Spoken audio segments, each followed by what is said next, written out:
what's up you guys? Marty Schwartz here with Marty Music, and today I wanted to introduce you to the longest lasting guitar string in the world, D'Addario XS. Guys, these strings are a game changer. I know D'Addario, they make great strings, great products, and they spent a good amount of years developing XS to make sure they were the longest lasting strings ever.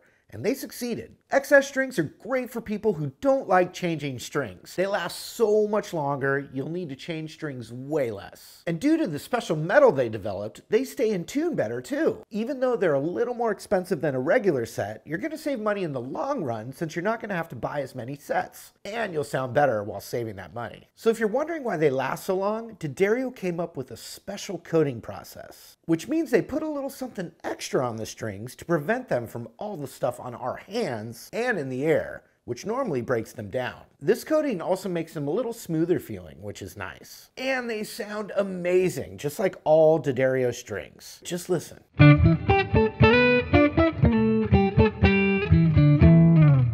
Oh, I love that D'Addario tone. Comes through perfectly, even with the coating. So, bottom line, if you don't want to change strings too much, or you just want to save money, or you just like knowing you have the longest lasting guitar strings out there, D'Addario XS is the way to go. I've got a link below to their website so you can learn more or buy a set of XS for yourself. Thanks again.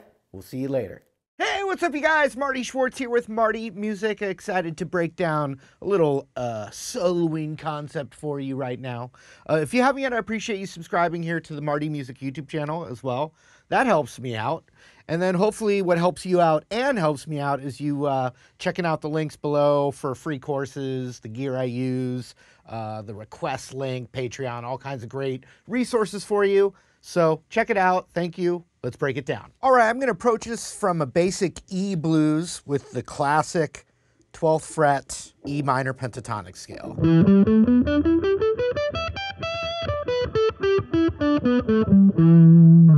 So all your licks are still there, but something that you can implement or mess around with is replacing the 7th tone with the major 6th. And so all that is in this scale shape, instead of playing the 15th fret B string, we're just going to replace it with the 14th fret. Now there is a way where you play them both together, but that's not what we're doing. We're just thinking still pentatonically. Ooh, I like that. Pentatonically speaking. Pentatonically speaking, we're just replacing. So when you do that, you get this little extra flavor that can just break up a little, you know, if you're playing the same old licks over and over in an E blues, that gives you something, you know, something new. You can always switch back to your regular minor pentatonic.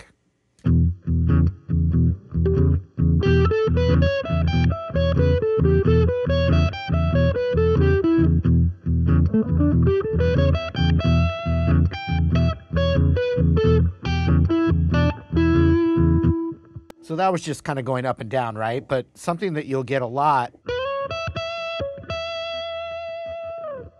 So that's almost a BB. Well, it is. It's like a BB thing. But Eric Clapton played so much of BB kind of vibe, you know, big part of his vocabulary was the BB thing. So you've got, I'm using my ring finger to slide from 12 to 14 on that B string. And then that's the root right there. And then I go back to that major 6. So that's one idea. Another idea is, and that's just hammering from 12 to 14 on the B. And then going 12, 15 on the high E.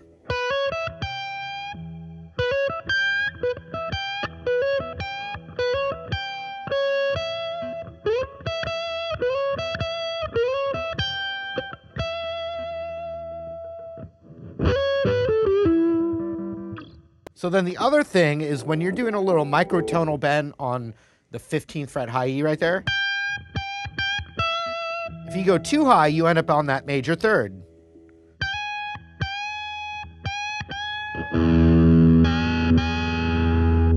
which is a very specific sound that's very different than the minor third.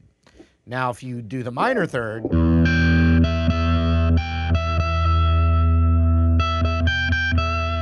now if you just bend that, but before it becomes the major third, you get a real vocal quality, a real bluesy, soulful quality.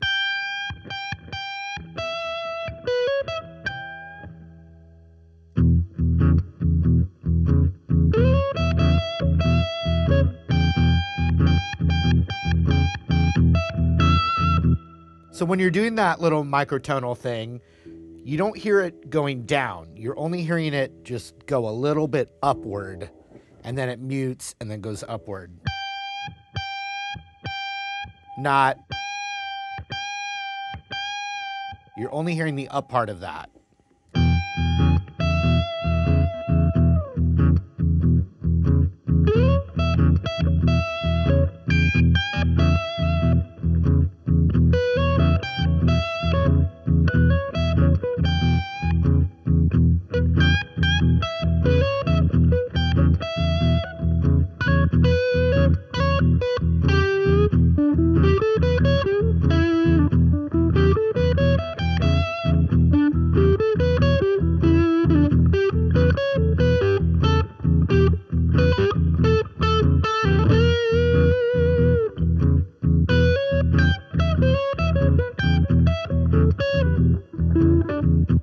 So then one other thing for this particular video is that little microtonal bend.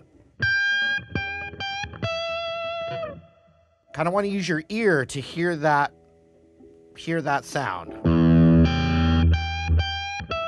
Right? So then the other thing that you can do is you can actually find that, but doing it from the 14th fret.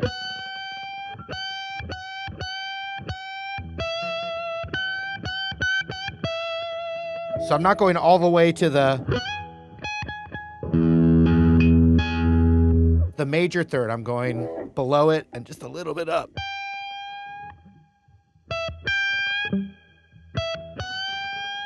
But doing it from the 2nd fret adds a different quality. So any blues that you're playing, or blues rock or solo, you can see that home row, but look at the little, instead of the long ones here, just to mix things up, you can see 2 shorter ones. Whole steps instead of minor thirds. And you can do all kinds of bending. The other thing I didn't say, and it's not really a Clapton thing though, is bending that B string, that major 6th, bending it up to the minor 7. Trey, Anastasio, and Santana do that one more. But there's this little box there. Instead of, you can do, but then by bending and sliding, get some of those other characteristics.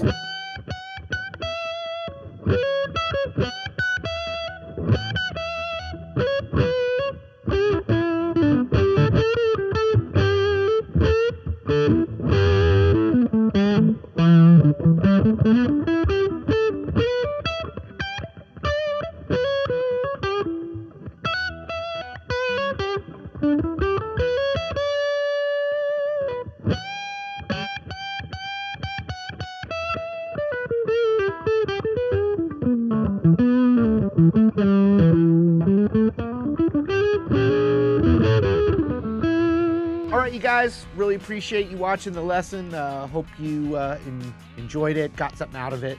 Also, if you haven't, I appreciate, of course, you subscribing here to the YouTube channel, the Marty Music YouTube channel here. And then links below in the description for free courses and other killer bonuses that I do think will help you. So check it out. Thank you again. Hope to see you later.